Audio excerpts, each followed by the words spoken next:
সম্মান না করে তবে কৃষ্ণ কৃপা তার কোনোদিন হবে না, সে বোঝে না। এই জন্য বারবার বলবো, অন্য জাতির মানুষ তাদের ধর্মীয় মানুষকে সম্মান দেয়, আর আমাদের সবচাইতে লজ্জার ব্যাপার, আমরা সাধুগুরু বৈষ্ণব দেখলেই ঠাট্টা করি।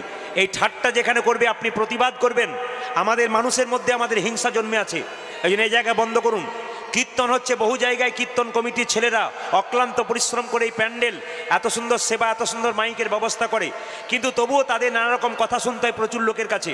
এই সমস্ত লোকরা যদি খারাপ কথা শোনায় তবে সেই লোককে প্রতিবাদ করবেন যে যারা কীর্তন করাচ্ছে তাদেরকে বলছেন কেন।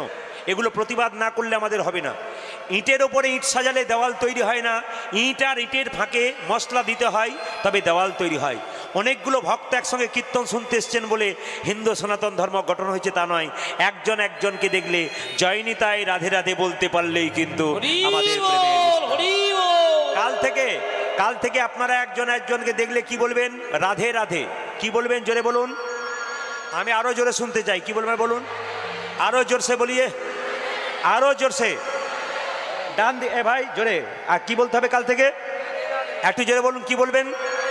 হ্যাঁ, রাধে রাধে বলবেন। যদি কেউ, আপনি কাউকে রাধে রাধে বলছেন, সে যদি না বলে আপনি 10 বার বলবেন, দেখবেন ও একবার রেগেও বলবে রাধে রাধে, আর বলতে বলতে ফেঁসে যাবে। এক সময় তার জীব যখন রাধে রাধে বলবে না, সেও কিন্তু রাধে রাধে বলবে।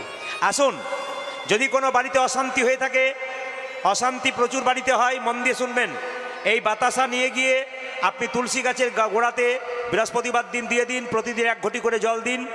1 বছর দিলে দেখবেন আপনার বাড়িতে শান্তি ফিরে আসবে। তৃতীয়, যার বাড়িতে অসুস্থ ব্যক্তি আছে, বহুদিন ধরে দীর্ঘদিন ধরে রোগ ভালো হচ্ছে না, আপনি প্রমাণ দেখবেন। তুলসী পাতা দিয়ে জয় গোপীনাথ বলে প্রতি বৃহস্পতিবার খাওয়ান, দেখবেন অনেক কষ্ট থেকে সে রেহাই পাবে যদি ভক্তি ভরে খেতে পারে। আর আপনি যদি ভক্তি ভরে দিতে পারেন, সব কিন্তু ভক্তির উপর নির্ভর করছে, আপনি অবহেলায় দিলে হবে না।